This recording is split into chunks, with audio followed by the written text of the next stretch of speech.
Welcome to Front Seat to Climate Change. I'm Mahin Azam Khan. Today we're exploring how Pakistan's rapid population growth is not just a social issue, but one of the biggest economic barriers to climate resilience and why this is a story we can no longer afford to ignore. But before we begin, I want to highlight Dawn Media's Pakistan Population Campaign, where policymakers, scientists, and experts have been discussing how unchecked population growth intersects with climate, the economy, and development. Pakistan's population is nearing 255 million. What should have been a demographic dividend has turned into a demographic emergency.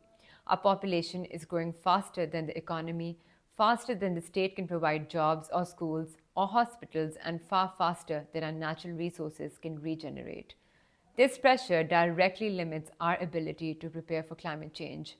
When the demand for water, food, energy, and housing rises faster than what the country can supply, every climate shock, from heat waves to floods, becomes more destructive, more expensive, and harder to recover from. So today we're asking, how does Pakistan's rapid population growth affect our economy, and how does that make us more vulnerable to climate change? To help us unpack this, I'm joined by economist Dr. Lubna Naz. Assalamu alaikum, Dr. Lubna. Thank you so much for joining us today. So Pakistan is headed towards 300 million people. From an economic standpoint, why does this rate of growth pose such a major challenge? Okay, thank you, Mahin, first of all, for having me to this wonderful program, Front Seat. And as you asked about the challenge that Pakistan currently faces, I would like to reiterate that this challenge is not new for Pakistan. Pakistan has been trying hard to curb the population growth since the 1960s. We have had population programs in the past. We have had awareness campaigns, lady health workers programs, and multi-donor supported programs. But the reason that we see that the population growth remain unchecked, it is because that these efforts could not have been translated into the real outcomes.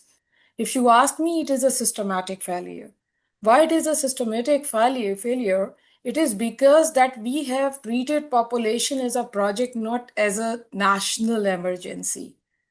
If you look at the past governments, what happens that whenever the new governments comes, it changes priorities, sometimes it shrinks budgets, and the long-term programs never sustain in Pakistan. If you look at the data, you would be surprised that nearly 1 woman in 5 married women in Pakistan, they want to avoid pregnancy, but they don't have access to reliable contraceptives. So this unmet needs means that millions of pregnancies occurring every year, which is a hallmark of unchecked population growth in Pakistan. And if you look at the system, our system rewards numbers rather than quality. The emphasis has been that how many visits women make to the antenatal care centers, but not whether the woman receives right information, whether the woman receives antenatal care required. No, the focus has never been on this. So what it has created a kind of superficial sense of progress, I would say, without a real change. And if you go back to the history, you would see that after the 18th Amendment in Pakistan, the population health and family planning departments split across. And as a result, there is no single authority which can coordinate policy, funding, supply chains, and community outreach. So this fragmentation indicates what? Not systematic failure.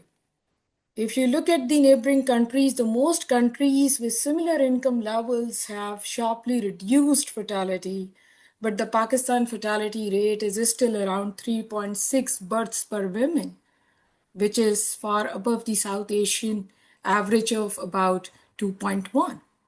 So this means that population continues to grow rapidly while the rest of the region has learned to stabilize. And this is because of the systematic failure we are making as a nation, as a government.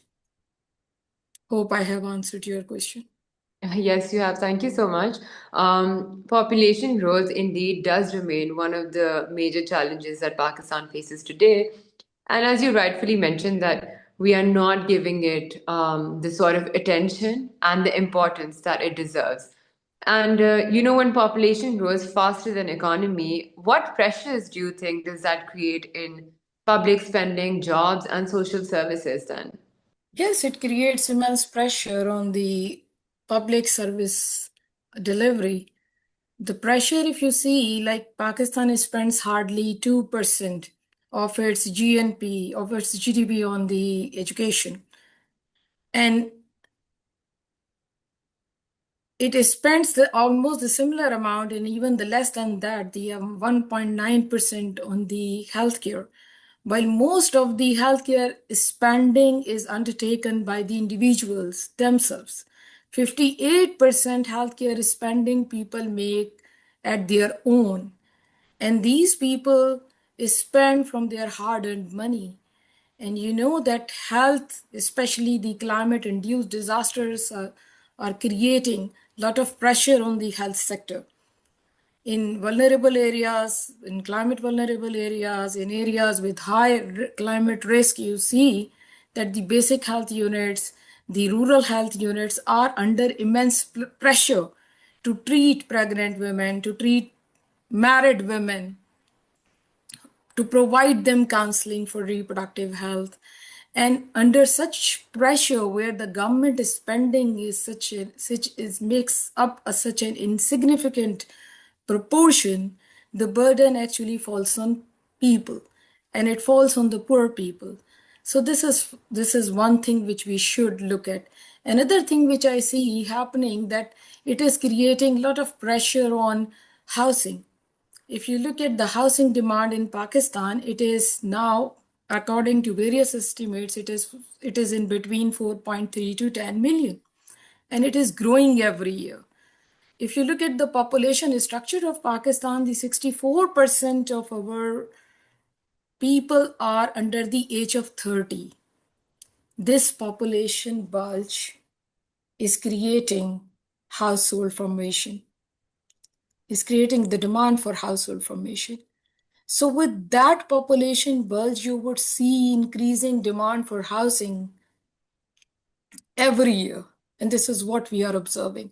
And the 60% of this demand is for the affordable housing, because this comes from the vulnerable, from the marginalized population. So, this is putting an immense pressure on the housing and at the same time on the water, because whenever the population amplifies, it has pressure on the resources. And in resources, we have the water, the most precious one. So, what is happening to the water resources in Pakistan? If you see that the most drinking water comes from the groundwater, and the groundwater is replenishing because of the climate change in Pakistan. And the quality of the water, as reported by the Pakistan Council for Research on Water Resources, is already not up to the mark. It has all types of contamination, including the chemical and the biological contaminations. This water is not safe for drinking purpose. 60 to 70% water is not safe for drinking purpose. The water market is distorted. The pricing, it is actually treated as a free good. And because of being treating water as a free commodity, we observe that the wastage of water is so common. Over pumping, the tube well, you see the use of tube wells. You observe that agricultural water extension, this is all creating a pressure, immense pressure on the water availability, especially for the drinking purposes. So this is because of the increasing population. The population has its role. And I found someone criticizing that why Pakistan cannot manage its population while the China can do. It has 1.4 billion population, while the Pakistan has just around 241 million population. So why Pakistan cannot do? So why don't we compare the size of the China with that of the Pakistan? Not in terms of population, but in terms of the land area. If you look at the land area of the China, it is 9.2 6 million, yes, approximately 9.6 million squares kilometer, while that of Pakistan is 0.88 million squares per kilometer, which is, it means that China is 11 times bigger than Pakistan in terms of the land size. So, do you think that Pakistan has similar ecological capacity to absorb this increasing size of population? No, we don't have. The same is happening with the energy needs in Pakistan. The same is happening with the resources, the renewable resources. We don't have non-renewable resources anymore. So we need to be more focused on what we have and how we can create a balance between the resources and the population we have. We are a different nation. Thank you so much Yes. for this brilliant explanation. My next question to you was about the economic pressures and how they link to climate change, but you've already given us an extremely brilliant linkage between the economic pressures, how population is linked with that, and how population growth is linked with that, and how, climate change is also playing its part. And climate change is one of the most pressing issues that, Pakistan is facing right now. Population growth isn't just a demographic issue.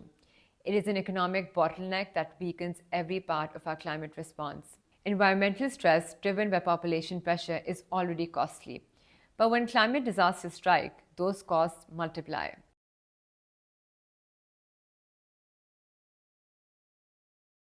In high population economy like Pakistan, climate shocks don't just create temporary damage, they trigger economic crisis.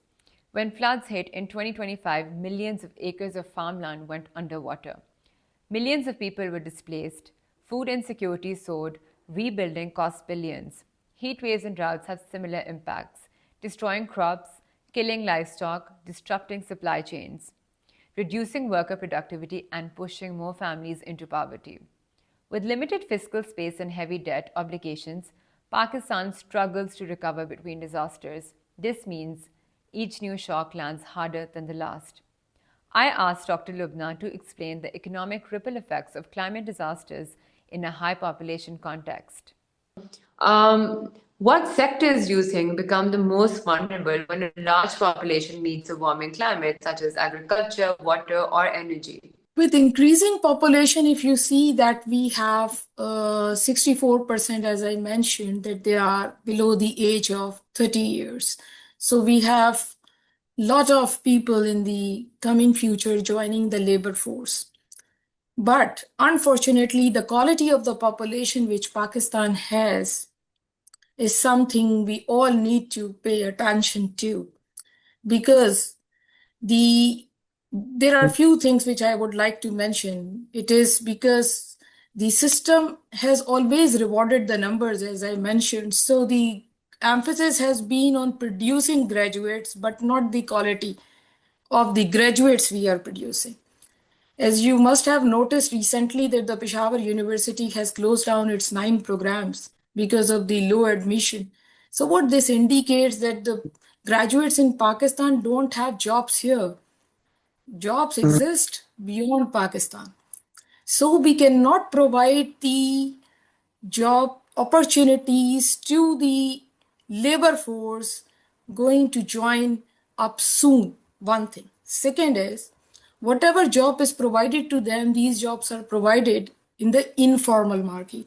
And in the informal market, usually the vulnerability of the worker tends to be higher compared to the formal market because of the job contracts. The job contracts are not given to them, or they are not on the contracts, formal contracts.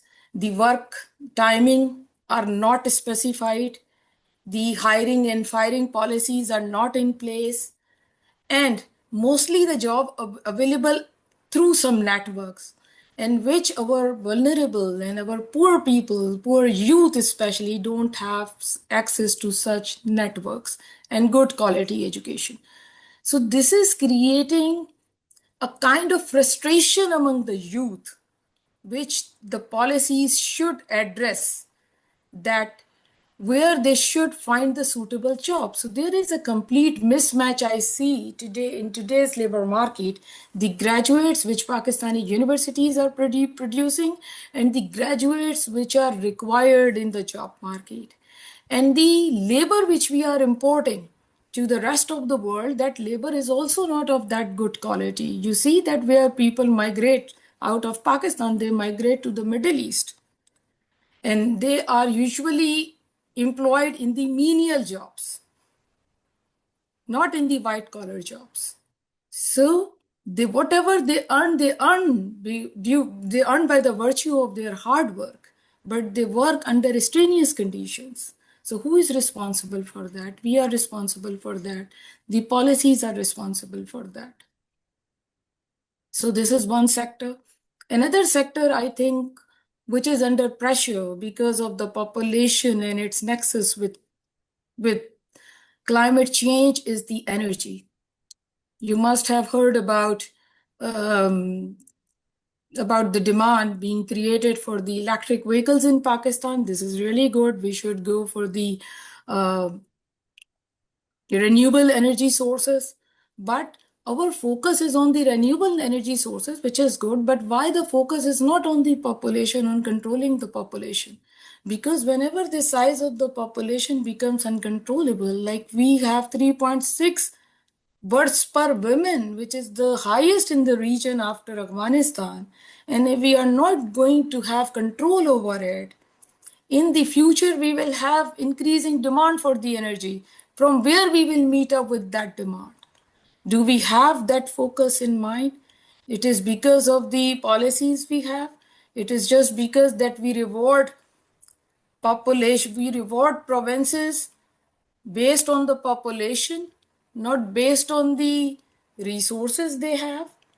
So we need to set our political priorities as well as our economic priorities to keep things in order. Absolutely. And you also just mentioned, unchecked population growth, and you mentioned that the numbers are growing and growing.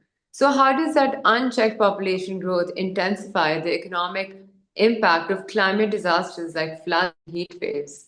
Yes, it happens because if you see that the climate, the population increase, especially the unprecedented population increase, amplifies the climate stress. How it happens? Just look at the poorly densely populated communities. They settle in high risk zones. What happened in the 1920-22 flood? I was engaged in various research projects, so I got to know that the highly affected populations and the segments of the population were those who were settled around the river banks, the wetlands, the informal housing schemes. So this happens because they don't have the money to afford the housing. And they become the one who bear the brunt of the climate risk. And that puts an additional cost on the government. So I think the point is to provide them facilities is good. Yes, we should work to provide social protection, to expand the social protection to the people being affected by the climate change. And we held a session on climate change and social protection in our fifth international annual conference this month. And you would be surprised to know that in Pakistan, we don't have the social protection system embedded with the climate risk. So the climate risk is something which is nowhere in the social protection system. We provide the social protection to women, to marginalized communities in areas which are prone to climate risk, but we don't provide them social safety nets to adapt to the climate change, to adapt to the climate risk. So our social protection policies has not matured to that stage where the other countries are standing now. So that was the discussion we had in our conference, in one of these sessions which I moderated. So this is another thing which we should focus on. And if you see that with the increasing population, what happens that we observe the overcrowded settlements, informal housing societies, and sometimes it provides the opportunity for the rent seeking. I would like to quote here the return of Ravi in Lahore. And you see that what happened to the illegal, once it was the illegal, I don't know what was the status of the housing scheme. So it created economic catastrophe for the people there because they purchased houses of billions. What happened to their property? Who is responsible for that? So this, provides a rent-seeking opportunity to the political and the economic mafias as well. People with some vested interest, they find out opportunities in distress. So the need is to bring wise people at one place, is to bring patriotic people in one place, is to bring academicians, researchers, journalists, and those who are really sincere to the land of Pakistan at one place, and ask them to make policies which should be sustainable, which could help Pakistan to get out of this catastrophic increasing population. Absolutely. I think the return of Ravi, especially, was actually a wake up call for us that we cannot fight with nature or we can't oversmart nature because nature will always, find its path. Climate shocks are expensive everywhere, but in Pakistan, population pressure magnifies every loss. So, what can we do? That's where global lessons and policy interventions matter. Countries around the world have shown that slowing population growth isn't just a social goal, it's an economic strategy. Thailand reduced its fertility rate through accessible contraception and public awareness campaigns. Kerala in India did it through women's education and healthcare. Rwanda's integrated approach to family planning, health services, and poverty reduction created rapid improvements without coercion. These models show that when population growth slows, fiscal pressure eases, climate investments become more feasible, resource sustainability improves, and resilience strengthens. I asked Dr. Lubna what Pakistan can learn from these global experiences. You also mentioned that neighboring countries and other countries are actually focusing on slowing population growth now. So, what economic benefits do you see in countries that manage to slow down their population growth? Yeah, I would like to mention particularly here Bangladesh because it's a neighboring country and it has invested a lot in the population control. If you look at the female labor force participation in Bangladesh, it has increased manifold. And the credit goes to the population policies, the population welfare policies. In Pakistan, the population means investing in the contraceptives and the family planning. They have actually worked on the population welfare programs. They have provided opportunities to women, not only opportunities, but they developed programs in collaboration with the UNICEF and with other developing partners to provide the healthcare facilities for their newborns. So that's how they attracted women sitting at home to come to the workplace. They created an enabling environment first, and that increased the female workforce participation rate in Bangladesh. And when you know that when the women has this opportunity to decide the allocation of her time wisely, and when she reward that when she has this ability to see that where her time should be allocated more efficiently, at that point the trade-off between having children and having work takes place. So Bangladesh has benefited from this kind of trade-off by using the right mix of policies. Secondly, I would again give the example of the Bangladesh that they have rightly delayed the age of the marriage. They have increased the girls in school enrollment. And the same you see in case of Bharat as well, India. So in our neighboring countries, we have lot of such examples which have benefited female empowerment, which have benefited the uh, countries, which have benefited the policies aimed to reduce the birth rate, not directly, indirectly. So their policies are more comprehensive, they are multi-pronged, multi-sectoral policies, and we need to learn from them. Not maybe we cannot take all lessons at a time, but we should try to take one lesson, one by one lesson. Absolutely. Thank you so much for these wonderful examples from neighboring countries. And as you mentioned, Pakistan is more than capable of adopting all of these policies to, control our population growth. Now, I would like to touch upon the policy and the solutions when it comes to population control. What policy actions do you think that Pakistan should prioritize? Family planning, education, labor reforms, like you mentioned in Bangladesh, to manage population growth and to strengthen, climate resilience? We need a mix of policies. I would say that we need multi-pronged approach to the population control. What that multi-pronged approach could be, we should first of all we should consider population as a national emergency, not as a project. So if we set some priorities, we should continue with that.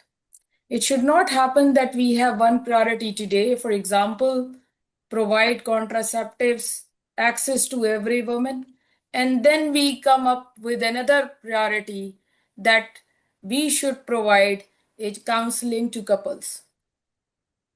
So we should come out with different policy measures, but coming out with policy measures is not enough unless we continue with them. So the one thing is continuity in policies. Whatever policies we have, Pakistan has had very good policies.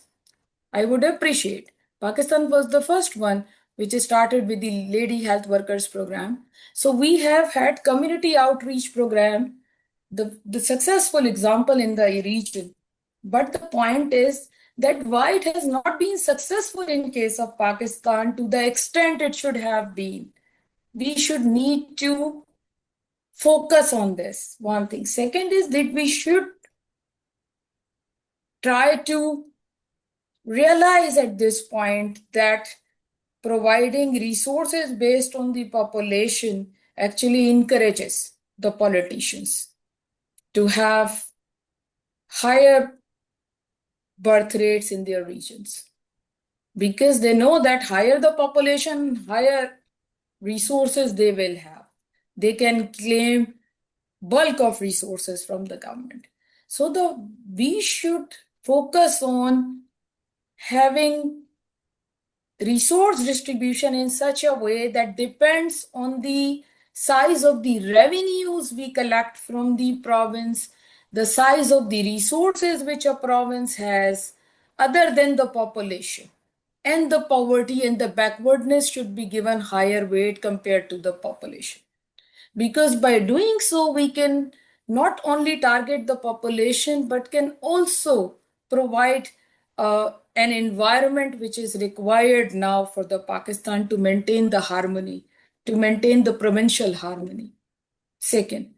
Third is that we should provide access to education to every girl child. This is something which should be a national priority. If you look at the data, the 51% of the male of the secondary school age are out of, 39% males of secondary school age are out of school now, while the proportion of the female is 51. So 51% female compared to 39% males are out of school of the secondary school age. So the problem is not in the primary school, but the problem is at the secondary school. It means when the more females are out of schools where they are, it means they are being married off early. So if you bring more girls into the schools, indirectly you are delaying the age of marriage. So we need to see that we need to have this problem addressed on priority, that why female or girls leave school early, especially in the secondary school enrollment I'm talking about. The fourth one is the labor market. The labor market reforms are most important. Unless we empower women economically, unless we provide them the opportunity to take part in the labor market independently.